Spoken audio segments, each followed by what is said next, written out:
ગામના તળાવ અને ગૌચર જમીન પાછી મેળવવા મહેસાણામાં હંગામો. ગામના તળાવ અને ગૌચરની જમીનને લઈને ગ્રામજને કલેક્ટર કચેરીએ પહોંચી હોબાળો કર્યો. અલોડા ગામના ભરત દેસાઈ મહેસાણામાં કલેક્ટર કચેરીના મુખ્ય દરવાજાને સાંકળ બાંધીને બંધ કરી દીધો. કચેરીમાં અવરજવરનો મુખ્ય દરવાજો બંધ થઈ જતા પોલીસ સ્થળ પર પહોંચી અને ભારે હોબાળો થયો. ગૌચર પાછા આપવાની માંગ સાથે યુવકે નારેબાજી કરી અને સાંકળ ખોલવાનો ઇનકાર કરી દીધો. જોકે પોલીસ સાંકળ તોડીને ભરત દેસાઈને લઈ ગઈ. યુવકે હોબાળો મચાવતા પોલીસે બળજબરીથી પોલીસ ગાડીમાં બેસાડવાની ફરજ પડી હતી, જેને લઈને મહેસાણા કલેક્ટર કચેરીમાં વાતાવરણ ગરમાયું હતું. લોકોના ટોળા એકત્રિત થઈ ગયા હતા.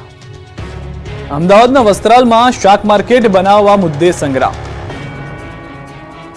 અમદાવાદના વસ્ત્રાલમાં રહેણાંક વિસ્તારમાં શાક માર્કેટ બનાવવાને લઈને સ્થાનિકોએ વિરોધ નોંધાવ્યો. શાક માર્કેટને લઈને 3 સોસાયટીના લોકોએ વિરોધ પ્રદર્શન કર્યું. ચિત્રકૂટ અને નીલકંઠ સોસાયટીના લોકો નવા બની રહેલા શાક માર્કેટનો વિરોધ કરી રહ્યા છે. મકાનોની બાજુમાં શાક માર્કેટ ઊભું કરવાથી પ્રદૂષણ અને ઉપદ્રવ વધવાની સ્થાનિકોને ભીતિ છે. સાથે જે ખોદકામ કરવામાં આવી રહ્યું છે તેના કારણે બાજુના એપાર્ટમેન્ટ અને બંગલોઝની દિવાલ ધસી પડે તેની સ્થિતિ ઊભી થઈ છે. સ્થાનિકો આ મામલે 6 મહિનાથી રજૂઆત કરી રહ્યા છે, પણ કોઈ નિરાકરણ ન આવતા વસ્ત્રાલ વોર્ડના કાઉન્સિલર અનિરુદ્ધસિંહ ઝાલાને રજૂઆત કરવામાં આવી. સ્થાનિકોના રોષ અને રજૂઆતના પગલે અનિરુદ્ધસિંહ ઝાલાએ સ્થળ મુલાકાત લીધી અને યોગ્ય નિરાકરણની ખાતરી આપી. રહીશોનું કહેવું છે કે કમિશનર, ડેપ્યુટી કમિશનર, 4 વોર્ડના કોર્પોરેટર અને ધારાસભ્યને 5 મહિનાથી 33 વાર લેખિતમાં રજૂઆત કરી છે, છતાં પણ સમસ્યાનો ઉકેલ ન આવતા લોકોએ ધારાસભ્યના ઘર પાસે વિરોધ પ્રદર્શન કર્યું. લીટરકાંડ મુદ્દે સ્ટેટ મોનિટરિંગ સેલના ડીઆઈજી નિર્લિપ્ત રાયના અમરેલી મથામાં. અમરેલીમાં પાયલકોટી લીટરકાંડ મુદ્દે ફરી એકવાર તપાસનો ધમધમાટ શરૂ થયો. લીટરકાંડ મુદ્દે સ્ટેટ મોનિટરિંગ સેલના ડીઆઈજી નિર્લિપ્ત રાયે અમરેલીમાં ધામા નાખ્યા. પોલીસ પર પાયલકોટીના આક્ષેપોને લઈને એસએમસીએ તપાસનો ધમધમાટ શરૂ કર્યો. સ્ટેટ મોનિટરિંગ સેલના ડીઆઈજી નિર્લિપ્ત રાય અમરેલી સર્કિટ હાઉસ પહોંચ્યા. પાયલકોટી પણ સર્કિટ હાઉસ પહોંચી. પાયલકોટી કેસમાં સ્થાનિક પોલીસે કરેલા પંચનામા અને વરઘોડાના આક્ષેપો અંગે તપાસ થશે, જેમાં પોલીસ અધિકારીઓની બેદરકારી છે કે કેમ તેની નિષ્પક્ષ તપાસ થશે. તો પાયલકોટી સાથે પોલીસ કર્મચારીઓ અને અધિકારીઓના પણ નિવેદન લેવાઈ શકે છે. ખોટા આક્ષેપવાળો લેટર પેડ વાયરલ કરીને વિધાનસભાના નાયબ દંડક કૌશિક વેકરિયાની પ્રતિષ્ઠાને હાનિ પહોંચાડવાનો પણ પ્રયાસ થયો હતો.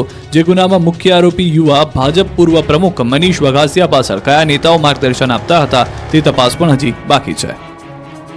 વિધાનસભા સત્રનો 19 ફેબ્રુઆરીએ થશે પ્રારંભ. ગુજરાત વિધાનસભાનું આગામી 19મી ફેબ્રુઆરીથી બજેટ સત્ર શરૂ થશે. રાજ્યપાલ આચાર્ય દેવવ્રતની ઉપસ્થિતિમાં થશે સત્રનો પ્રારંભ. બપોરે 12 વાગે મળશે વિધાનસભા સત્ર. નાણામંત્રી કનુ દેસાઈ દ્વારા 20મી ફેબ્રુઆરીના રોજ રાજ્ય સરકારનું વર્ષ 2025-26નું બજેટ રજૂ કરવામાં આવશે. 40 દિવસ સુધી ચાલનારા બજેટ સત્રમાં અડધો ડઝન વિધેયક અથવા સુધારા વિધેયક પ્રસાર કરવામાં આવશે. બજેટ સત્ર પૂર્ણ થયા બાદ રાજ્યમાં સ્થાનિક સ્વરાજ્યની ચૂંટણીની તારીખોની જાહેરાત કરવામાં આવે તેવી સંભાવના છે. મહત્વનું છે કે નાણામંત્રી કનુ દેસાઈએ વર્ષ 2024-25 માટે ગુજરાત સરકારનું 3,32,465 કરોડનું અંદાજપત્ર રજૂ કર્યું હતું, જે અનુસાર આગામી બજેટ સત્ર દરમિયાન ફેરફાર થયેલા જંત્રી દરની જાહેરાત થઈ શકે. ગાંધીનગરમાં પણ ગેરકાયદેસર દબાણો પર ચાલ્યું બુલડોઝર.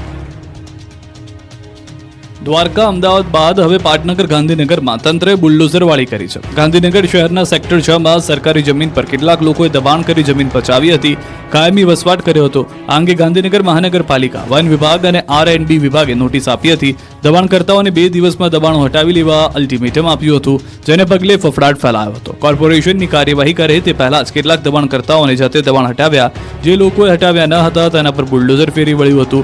દબાણ હટાવ્યા બાદ ફરીથી દબાણ ન થાય તે માટે પણ લેવાશે પગલાં.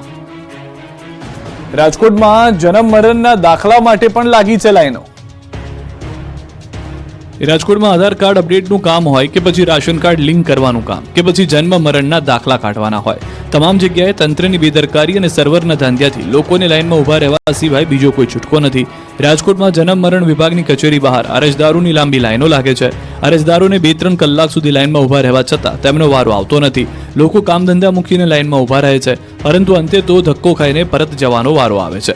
બીજી તરફ જન્મ મરણ કચેરીમાં અરજદારો બેસી શકે તેવી કોઈ વ્યવસ્થા રાખવામાં આવી નથી. કડકડતી ઠંડીમાં અરજદારો લાઈનમાં ઊભા રહેવા મજબૂર બન્યા હતા. તો એક મહિલા અરજદાર પોતાના નાના બાળક સાથે સેન્ટર ખાતે પહોંચી હતી અને તેમણે કહ્યું હતું કે બાળક નાનું છે, તેમને નામ ચડાવવાનું હોવાથી તો અહીં આવ્યા છે.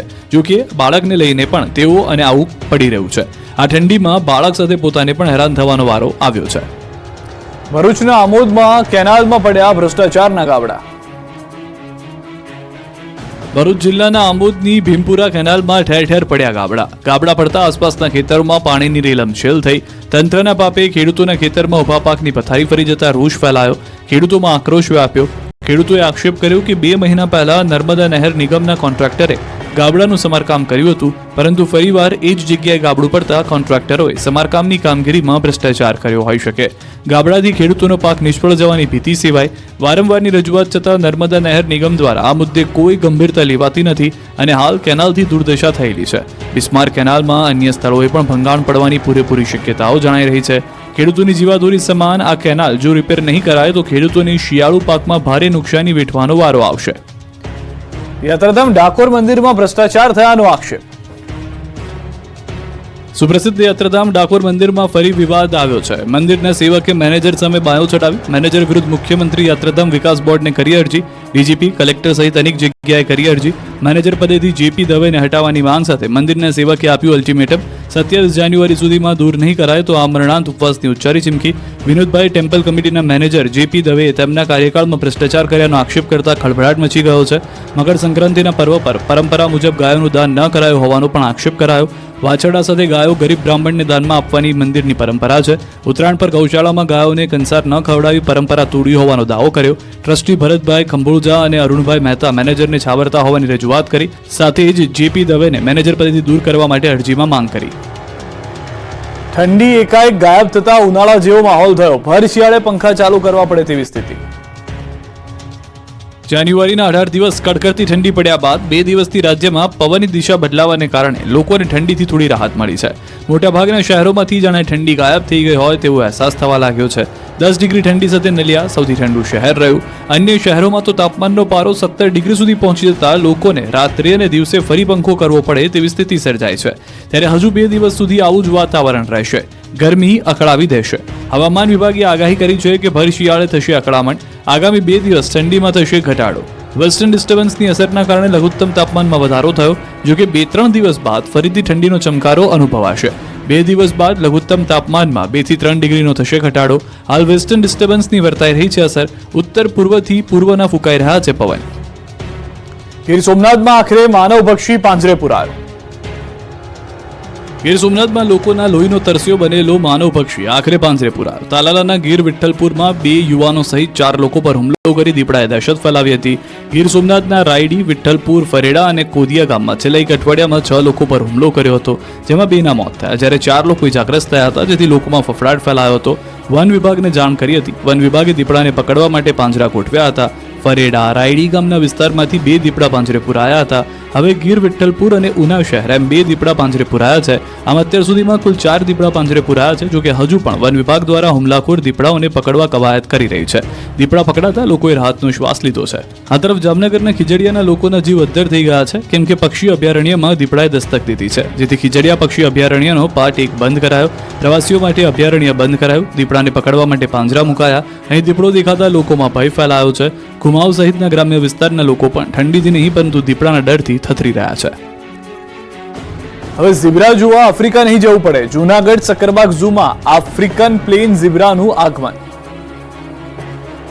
જૂનાગઢના સકરબાગ પ્રાણી સંગ્રહાલયમાં આવતા પ્રવાસીઓ માટે એક નવું નજરાણું ઉમેરાયું છે. પ્રાણીઓના આદાન પ્રદાન કાર્યક્રમ અંતર્ગત જામનગરના Radhakrishna temple elephant welfare trust દ્વારા પ્રાણી સંગ્રહાલયને આફ્રિકન પ્લેન ઝીબ્રા નર અને માદાની જોડી પ્રાપ્ત થઈ છે. આ ઝીબ્રા આફ્રિકા ઉપખંડના બોત્સવાના વિસ્તારમાં જોવા મળે છે. જૂનાગઢ સકરબાગ પ્રાણી સંગ્રહાલયના ઇતિહાસમાં પ્રથમ વખત આફ્રિકન પ્લેન ઝીબ્રા પ્રવાસીઓ માટે ખુલ્લા મૂકવામાં આવ્યા છે. હવે ઝીબ્રા જોવા આફ્રિકા નહીં જવું પડે. આ નર અને માદા ઝીબ્રાનો ક્વોરન્ટીન પીરિયડ પૂરો થતા હવે તેમને પ્રવાસીઓના નિદર્શન માટે ખુલ્લા મૂકવામાં આવ્યા છે, જે સકરબાગ પ્રાણી સંગ્રહાલયમાં આવતા પ્રવાસીઓ માટે એક નવું નજરાણું સાબિત થશે. આફ્રિકન ઝીબ્રા પ્રવાસીઓના આકર્ષણનું કેન્દ્ર પણ બનશે. નર ઝીબ્રાનું વજન 210 કિલોથી લઈને 320 કિલો તથા માદા ઝીબ્રાનું વજન 175 કિલોથી લઈને 250 કિલો સુધી હોય છે. આફ્રિકન પ્લેન ઝીબ્રા મુખ્યત્વે તૃણાહારી પ્રાણી છે, જે મોટા ઝુંડ બનાવીને જંગલ વિસ્તારમાં રહે છે. ગ્રીવ્સ ઝીબ્રા તમામ પ્રજાતિઓમાં સૌથી મોટી પ્રજાતિ છે.